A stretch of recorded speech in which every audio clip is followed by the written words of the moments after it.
Hi guys, welcome back to my channel. My name is Danelle and I'm a Jamaican living in Switzerland. And on this channel, I share my experiences on food cultures and beautiful places. But sometimes I get requests for a video that has nothing to do with my channel.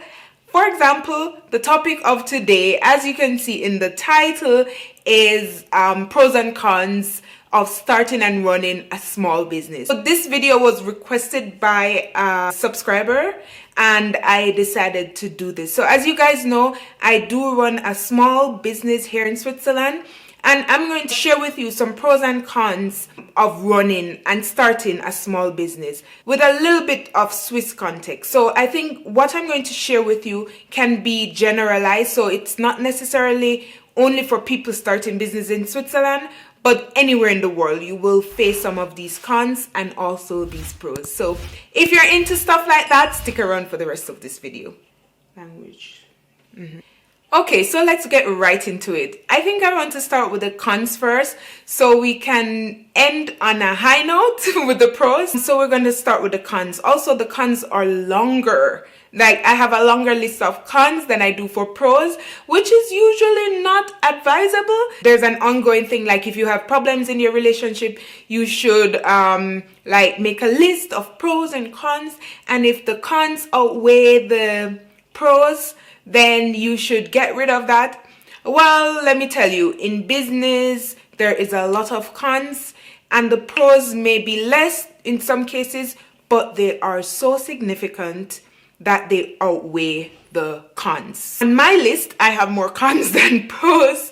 But anyways, enough of the chit chat. Let's get on to the first one. So my first con of starting a business in a Swiss context was the struggle with the language. I do not speak enough German to run a business fully in German. I depend a lot on people, especially my husband, to help me read documents, to sign documents, and I have to trust what he tells me. In Switzerland, you get a lot of documents to fill when you're starting a business or when you're running a business. It's just constantly, you get documents in the mail that you have to read, that you have to sign. You know, you get from your bank, you get from the authorities, you get your taxes every quarter, every 3 months. You can opt to do that every year, but if you want to make the work less for you, you get that every 3 months. And so you get all these documents and they're all in German. It's overwhelming, to say the least. For me, that's like the biggest con. It's the language that I have to work with. So the next one is working odd hours. So when you run your own business, you have no weekend, you have no break, especially if it's a small business and you're doing everything by yourself. For the moment, I do everything myself. I recently got some help for doing the hair because I have a small hair salon, and so we're doing like a probate side, like a trial time to see how well we work together before we sign a contract. So that's helping the salon. But as it relates to paperwork, website, marketing, social media, all of it, messaging, all of it I do by myself. So this means I work very odd times. Sometimes I get messages 10 o'clock in the night and I know I either will answer this message or run the risk of losing this customer. So sometimes I run the risk because I'm just done and I just really cannot, my brain doesn't take anymore after the day, so I'm just really done and I cannot reply. And sometimes I say, listen, I don't want to lose this possible client, so I'm going to respond, and I get at it. And I mean, even when you don't respond immediately, it's just on your brain. Like, a client wants to know something, you know that this is your job. It's not like an office job where you go to work 9 o'clock, you leave 5 o'clock, and then, you know, you can really separate your personal life from work. You can really do that because you're not obligated to take home your work. But in a case where you're doing your own, running your own small business, especially when it's small and you're operating by yourself, it can be really, really tedious to take on all the questions and the tasks to be done. And yeah, that is definitely a con. So the other one is, it's a lonely process. It's a lonely job. You have a job, you go in the office, you meet a bunch of people, you have coffee together, you probably eat lunch together, you pass ideas by each other, you work as a collective, as a group. As an entrepreneur, running a small business, doing it by yourself, you basically don't have anybody to do that with. I vent. Would I say vent? Like, I talk a lot to my husband. I'm so sorry for him sometimes, but that helps me. So if I have a decision to make, it's not easy to just make it by yourself. It's really a decision where you have to spend some amount of money. You don't know if you're going to get that return in time.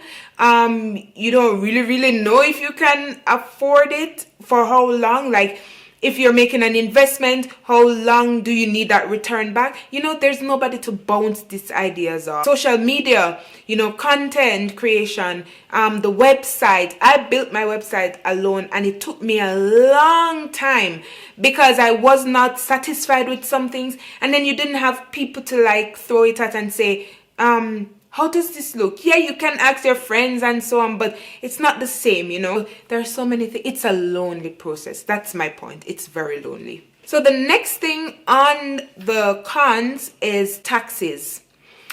So I'm not going to go very deep in this one because I have no clue how it works. My husband does the taxes. All I do is make sure I have receipts. I put them in the folder. I put them in order. I make sure things are paid. And I keep the receipts. That's a con. I mean, it's good. It's not like a bad thing, but it's a skill that you need to have, or you need to pay for it, or you need to have someone in your family who is willing to do it for free. Especially in Switzerland, it's something that's very, very important, because while they may not come this year to check on your income and your expenditure and your, if you're paying your right tax, they may not come this year, but they might come next year. Or they might come just a random year and check on your books.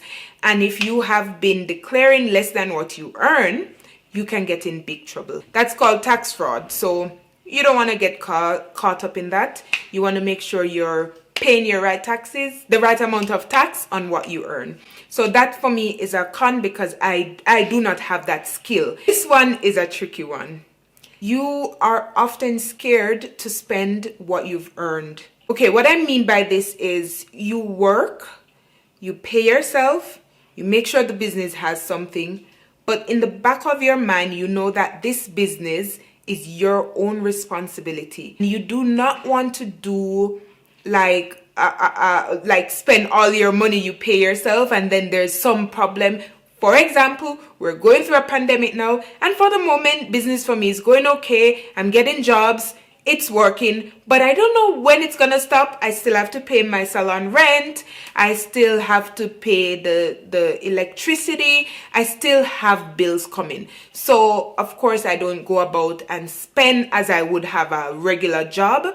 So, this is a pro and a con for me, because it teaches me money management. It teaches me how to be more careful with my money, but it also, there's some amount of fear in there that you don't want to spend that money that you've earned, even though you can, but you want to save for a rainy day or secure yourself just in case the business runs out of money. So yeah, that's a con. You're not so free to spend and buy yourself something. And this is in the context of a small business. If you're a bigger business, then I don't know, you probably earn enough. So in the context of a small business, sole proprietor, this is how I feel. Another con for running a small business is the amount of documents you receive, read, to verify, to sign. It's ongoing. It never, and I can talk about Switzerland because this is in a Swiss context. When you start your business in Switzerland, prepare to get a lot of documents. And this ties into the language problem, because if you don't speak the language and you don't have a support, from someone who does, then you will be in deep trouble. But I mean, you can always find somebody to help you with translation and stuff. Okay, so another con for me is it is very expensive and complicated to employ help. Okay, so expensive in the sense that you have to pay, you have to make like an insurance for your employee, accident insurance, workplace insurance, health insurance. It's so much. There's so many things that you have to do when you're taking on an employee in Switzerland. And if the employee gets sick, you know, you have to pay them still, plus employ other help. And so it's very expensive to employ someone, and complicated, because I say complicated, it's not that it's hard to find someone. The expensive would be the problem at that part. But I think most people, it depends on what kind of small business you have. Most people opt to go for a bigger company, like work for a bigger company, for example, or work for themselves. So for example, in my case, I look for hairdressers. A lot of these hairdressers, they can do the hair, so they can do the business themselves. There's one problem that they usually do not, some of them do not register. So they work freelance kind of, and they do not register, so they do not pay taxes, so they can charge a lower price. Another complex part of it, I would say, is the salary. How do you pay your employee? This is why they go work for other bigger companies, because they get 30 francs, for example, per hour, 35 francs per hour from a medium-sized bigger company, while as a small company, you cannot afford to pay them that much per hour.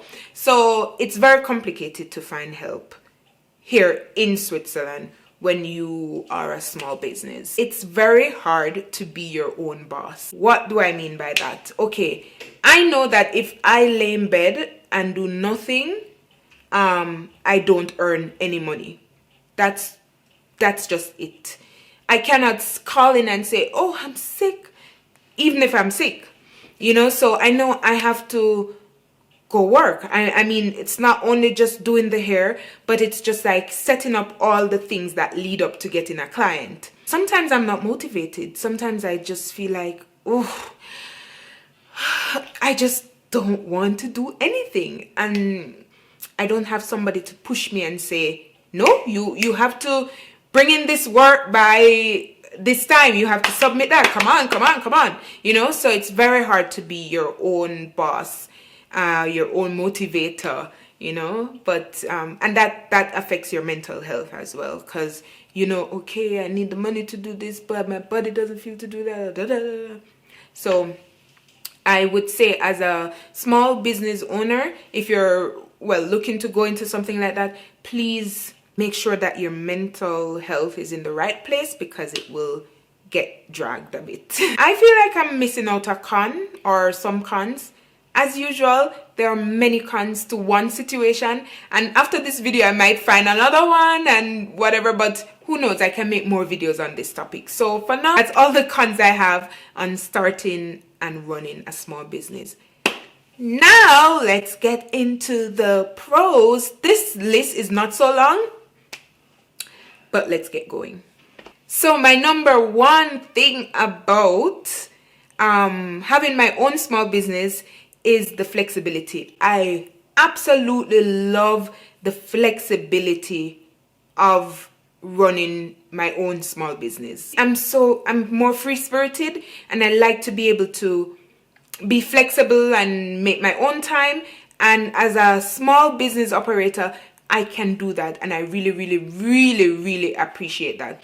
And also in the Swiss context, living in Switzerland, the children usually come home for lunch, and the children are a lot, when they go to school, they go half day, then they come home, then they go half day. And as a mother, this is a really good opportunity, if you run your own business, to be home for your child. You can always make your work plans around your child being at home. So that's a good advantage of running your own small business. Another pro of running your own small business, especially if you're a creative kind of person, is making it your own. Like, you have in your head what you want your business to be, and you can make that your own, especially if you're a creative person. So for me, I love like doing the website, organizing photo shoots. That for me is like, it's so exciting. Sometimes I'm behind the scenes and I'm jumping and, you know, like curating all the information, putting it on the website. Sometimes I do write a little blog post, and that creative aspect of it and making it like what the customers see is what I really want them to see. So that's something I really appreciate. I get a lot of compliments on the website, which makes it even more rewarding. Running your own business is really fun because you can really make it what you want it to be. You learn to do stuff. So I had no clue about websites and website design and stuff before. I still don't have like, you know, like any massive information, but I have enough. I have enough where I can do for myself, and I've explored that area, you know. So running your own business, it makes you explore different areas, and at the end you kind of find what you really like to do. I know for now I know I don't like to do accounting, for sure not. I don't like that because it's not me. But I realize that I like website developing. I like that the people aspect of it, that I reach out to different people to find models for the website, to find people to collaborate with. I realize that I really like social media. I really like YouTube. So, you know, when you run your own business or when you start your own business, you find the things that you really enjoy doing. And that's very important. As a person, to find what you really like doing and make it your living. Okay, we're coming down nicely. Let me see what we have next on the list. It's a satisfying job. So it can also be stressful. That's a con I left out. It can also be very stressful. But a pro is dealing with clients, seeing that satisfaction someone has on their face when you make the hair, when they get what they want. And I have a lot of first timers, so it's their first time doing braids and they get it and they're so amazed. And for me, that's a lot of satisfaction. It's satisfying that you have created something that people appreciate, you know. I love that aspect about it. Running your small business, seeing the satisfaction on your client's face is very rewarding. And the last pro on my list is running my own small business has taught me to be very careful with my money. I know I said this in the cons that it makes you very nervous to spend what you've earned, but it teaches you value and it teaches you good spending habits. And before now, I didn't have that. I'm telling you the truth. I didn't have that. I struggled with kind of budgeting, and I still do. I'm not all over it, and I don't have it under control, but I'm much better than before. I'm much better than before starting my small business, because now I know the value of my money. I know that I've worked hard for it. I'm not going to just spend it like that. Of course not. I'm going to spend it on meaningful things. So guys, that's the end of the video. Those are a few pros and cons of starting and running a small business. This is in general context and also in some context of Switzerland. So if you like this video, give it a thumbs up, and I would appreciate if you subscribe and share this content. Oh, and by the way, I am working on a little book. It's a small book where I share my journey of starting my own small business here in Switzerland. So thank you so much for watching to the end, and we'll see you soon. I will see you soon. Bye.